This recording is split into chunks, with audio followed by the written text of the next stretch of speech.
They said a mother's love is the purest thing on earth. That no matter what happens, a mother will always protect her child.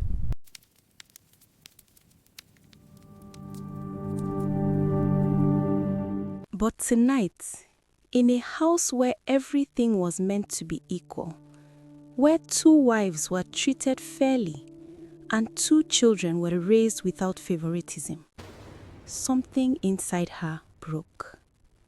She was not always like this, but jealousy does not come all at once. It grows quietly until it becomes louder than love. And in this moment, one decision was about to change 4 lives forever. Before you continue, this is not just a story.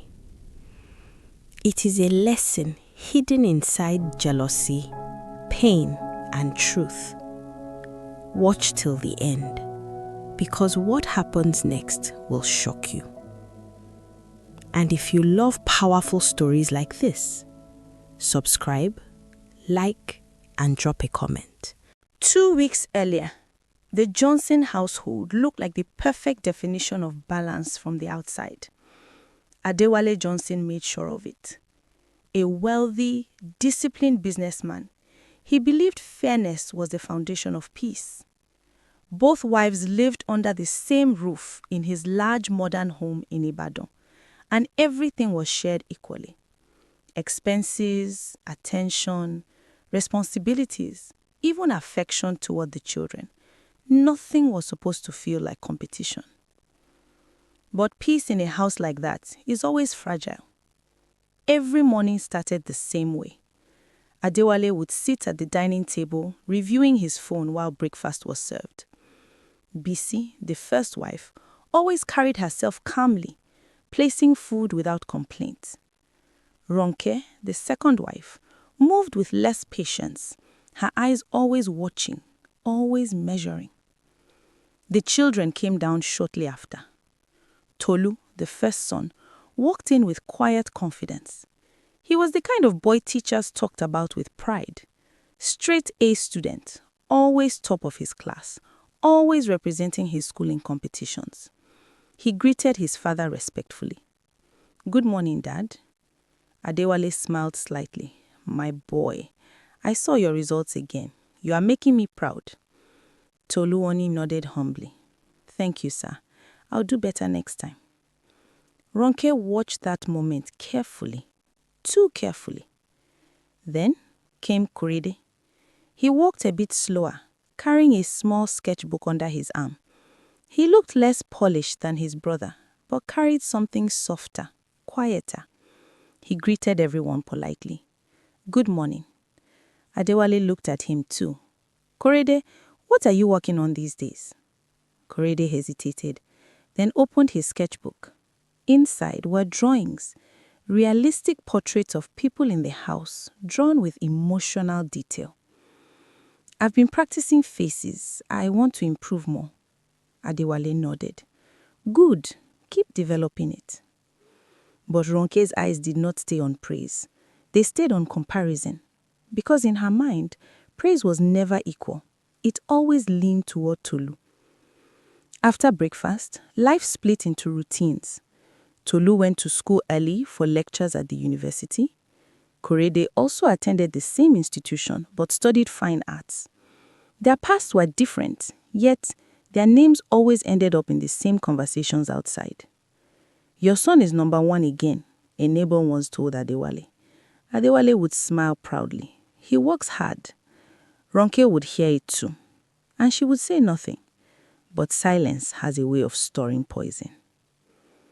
At home, Bisi stayed calm, focused on her own son without comparison.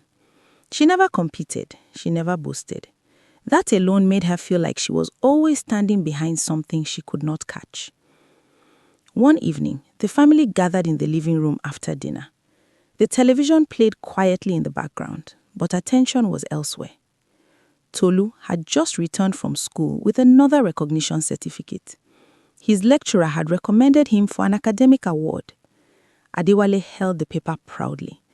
Again, Tolu, you are not even leaving space for others. Everyone laughed lightly, except Ronke.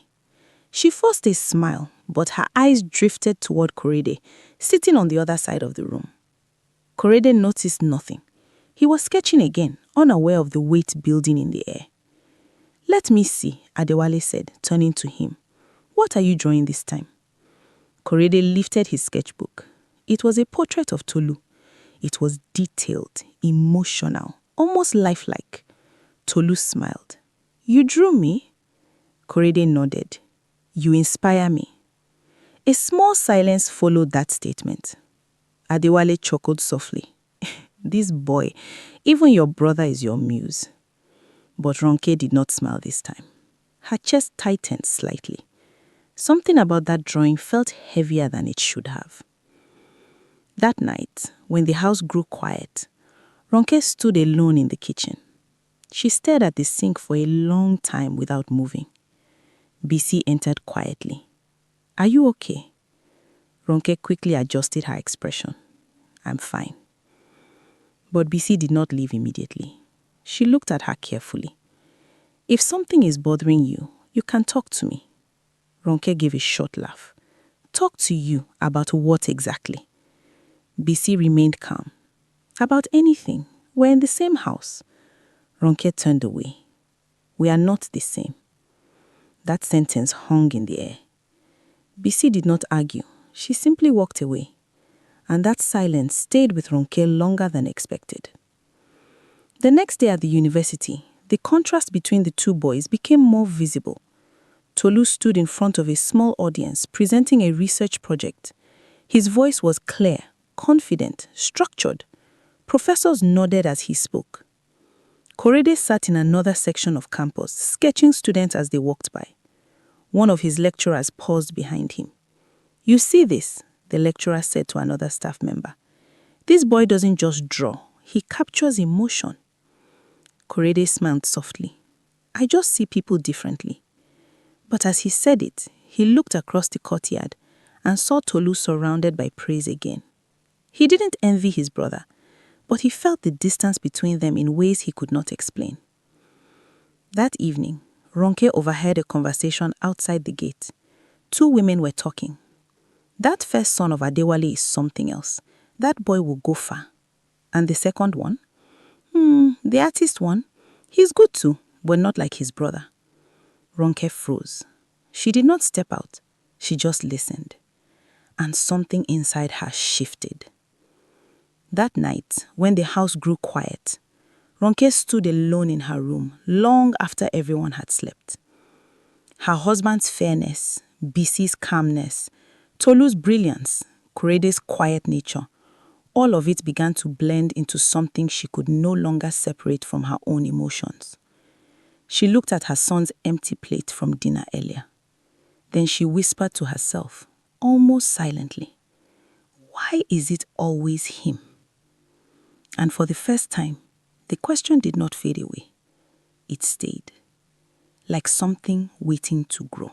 Ronke's question did not leave her mind the next morning. It stayed with her as she moved around the house, as she greeted people, even as she pretended everything was normal.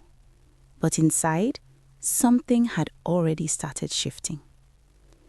At breakfast, Tolu came down first again. Calm, composed, respectful as always. "Good morning, Mom," he said politely as he passed Ronke. She forced a smile. "Morning, my son." Korede followed shortly after, still holding his sketchbook. "Morning, Mom." "Morning," she replied quickly, almost too quickly. Korede didn't notice anything unusual. He simply sat down and opened his sketchbook again, flipping through pages of faces, emotions, moments he had captured without words. But Ronke was watching both of them differently now. Not as children in the same house, but as comparisons she could no longer ignore. Later that morning, Adewale left for a business meeting. The house became quieter. BC went about her chores peacefully, humming softly in the background. Ronke stayed in the sitting room, but her mind was elsewhere. Then the phone rang. It was a message from one of Adewale's business associates, who also had a child in the same university. She read it slowly. Tolu is exceptional. He is already being recommended for an international academic program. That boy is a genius. Ronke stared at the message longer than she should have. Not because she didn't know Tolu was brilliant, but because of what it implied. Again, always him. She placed the phone down slowly, her expression tightening. From the hallway, she heard laughter. Korede was talking with Bisi. "Mum, I drew you yesterday," Korede said softly. Bisi smiled. "Really?" "Yes, I'll show you later." Ronke stood up and walked toward them without thinking. "What did you draw?" Korede looked up slightly surprised but smiled. "It's just a sketch. I drew the family at the dining table." Ronke's eyes narrowed slightly. "Let me see." Korede hesitated but handed her the sketchbook. She flipped through it. There it was. A beautifully drawn family portrait, but her attention locked on something else. In the drawing, Tolu sat at the center, surrounded by light shading, attention, detail. Korede had drawn him, almost like he was the focus of everything. Ronke closed the book slowly and handed it back. "Interesting," she said flatly.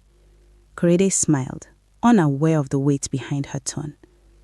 "I was trying to show unity." "Unity," Ronke repeated softly, almost to herself. She walked away.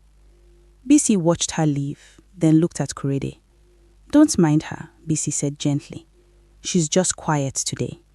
But Korede noticed something else in his mother's behavior that day, a distance he could not explain. That evening, Tolu returned home with another achievement. His department had publicly recognized him again. His name was announced during a small campus event. He came home holding a small token award. Adewale was proud. "My son, you are making this family shine," he said warmly.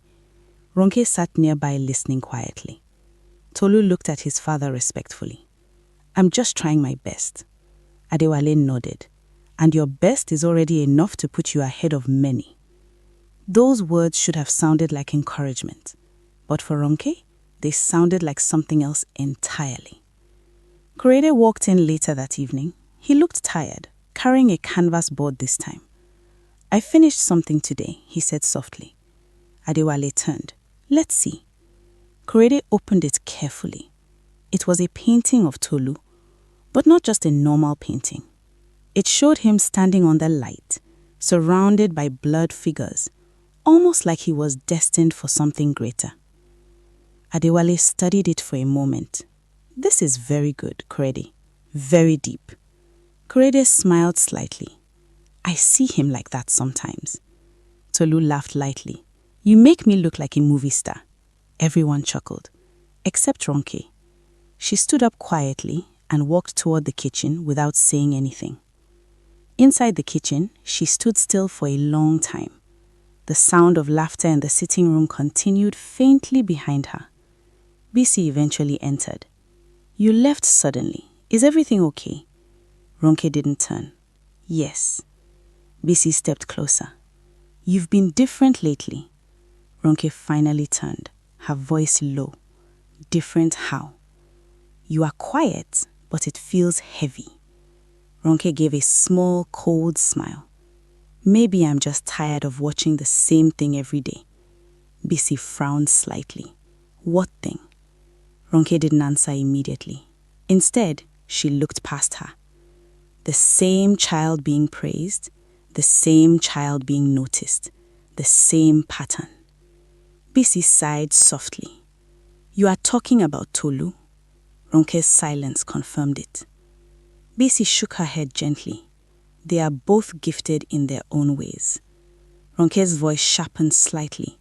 "Then why does only one of them feel like he matters more?" Bisi didn't respond immediately. That silence was enough. Ronke turned away again. "It doesn't matter." But it did. And something in her tone made Bisi quietly concerned. That night, long after everyone had gone to sleep, Ronke remained awake. She walked slowly into the kitchen. The house was silent now.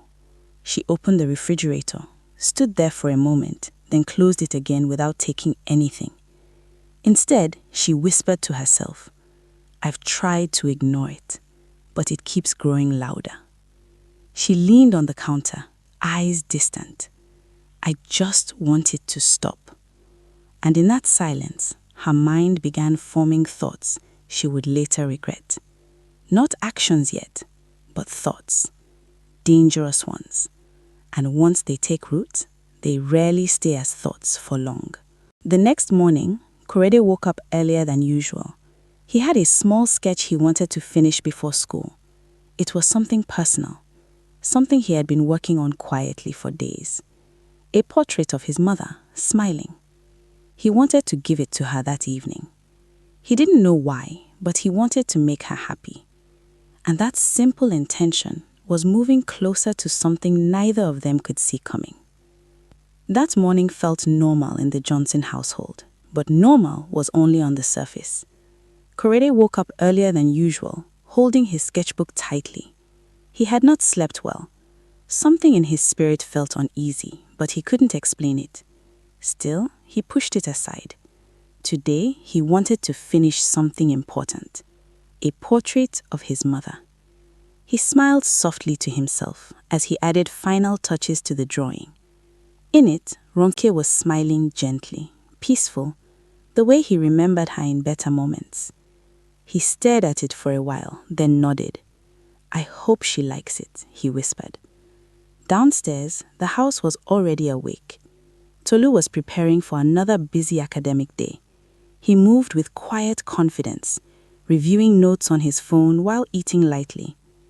Adewale had already left for a meeting, but his presence always lingered in the house through structure and discipline. Bisi was in the kitchen, calmly preparing breakfast. Ronke stayed nearby, unusually quiet. She had not spoken much since the previous night, but her silence was no longer empty. It was heavy. Korede came down, holding his sketchbook tightly. "Good morning," he said. Bisi smiled warmly. "Good morning, my son." Ronke glanced at him briefly. "Morning." Korede paused slightly at her tone, but brushed it off. He placed his sketchbook on a nearby chair. "I'll show you something later today," he said softly, almost excited. Ronke nodded without asking what it was. That alone was unusual. Later that morning, Tolu left for campus early. He had a departmental presentation scheduled. He was already being talked about as one of the top students in his faculty. Before leaving, he passed Ronke. "Bye, Mom." Ronke looked at him. For a moment, something flickered in her eyes. Not hatred, not love, just confusion wrapped in exhaustion. "Take care," she replied. Tolu didn't notice anything strange. He left as usual. The house grew quieter again, and silence gave space for thoughts. Ronke stood in the sitting room for a long time after everyone had gone about their activities. Then slowly, she walked into the kitchen. Bisi noticed her. "You haven't eaten much today," Bisi said gently. "I'm not hungry," Ronke replied. Bisi studied her carefully. "You've been like this for days." Ronke turned slightly. "Like what?" "Withdrawn, like something is troubling you deeply." Ronke laughed a short breath. "Everything is fine." But her voice didn't match her words. Bisi sighed softly. "We don't have to compete in this house, Ronke. The children are different, yes, but they are ours in their own ways." Ronke's expression tightened slightly. That's easy to say when you're not the one constantly being reminded of difference. Bisi frowned slightly. "No one is being compared." Ronke looked at her sharply. "You don't hear it then, but I do." Bisi did. Evening came faster than expected. Tolu returned home briefly before heading out again for a study group meeting. He was in a hurry, focused on his future, unaware of the emotional storm building around him. Korede also returned around the same time, excited. He held something behind his back. "Mom," he called softly. Ronke turned. Korede smiled. I made something for you. He brought out the sketch, a portrait of her, smiling, peaceful, beautiful in a way she had not seen herself in a long time. Ronke stared at it. For a moment, her expression softened. Korede stepped closer. I drew you because I want you to always smile like this. Something flickered in her eyes again. Something painful. She took the drawing slowly. Thank you, she said quietly. Korede smiled brightly. I hope you like it. I do, she replied. But her voice was distant. Korede didn't notice. He left to go change before dinner. Ronke remained standing, holding the drawing, looking at it. And for the first time, she didn't know whether to cry or break something. Night came. Dinner was served. The family gathered briefly. Tolu was rushing out again. Korede sat quietly, talking lightly with Bisi. Adewale was still not home. Ronke moved through the kitchen slowly. The food was already prepared. Simple, familiar, safe-looking. But her mind was no longer calm. She stood alone for a long moment. Then she whispered, "It just needs to stop." Footsteps entered the kitchen. She quickly turned. It was Korede. "Mom, I'm a bit hungry," he said casually. "Can I take something small before I sleep?" Ronke froze. A second passed. Then another. Her hand moved slightly toward the food, but she stopped. Her breath became uneven. Korede smiled, unaware. "I'll just take something quick." He reached for the food. Ronke's eyes widened slightly. "Wait!" But it was already too late. He had taken it. He didn't notice anything unusual. He simply smiled. "Thanks, Mom," and walked away. Silence followed. Ronke stood frozen in the kitchen. Her hand slowly lowered. The sound of Korede's footsteps faded into the house. And then, nothing. Just silence. Her mind didn't process it immediately. Until it did. And when it did, everything collapsed at once. Moment later, a scream broke the house. Chaos followed. Running footsteps. Bisi calling his name. Tolu rushing in panic. Adewale arriving unexpectedly. Confusion turning into horror. Ronke stood in the middle of it all, frozen, watching, unable to move, unable to speak. Korede was on the floor. His sketchbook had fallen beside him. Pages scattered. One final drawing visible. A family portrait. Smiling. Everything blurred after that. Hospital lights. Voices overlapping. Tears. Shouts. Silence again. Then stillness. Later that night, the house was no longer the same. Bisi sat broken. Adewale stood in silence he had never known. Tolu couldn't speak. And Ronke sat alone in a corner, staring at her hands, as if trying to understand when everything changed. But there was no answer, only realization. heavy, permanent, unforgiving.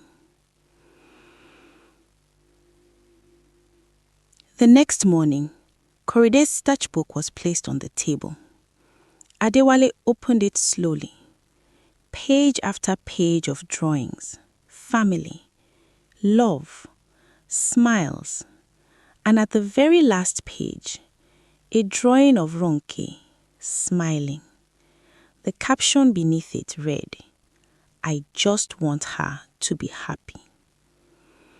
Adewale closed the book slowly, and for the first time in his life, he had no words.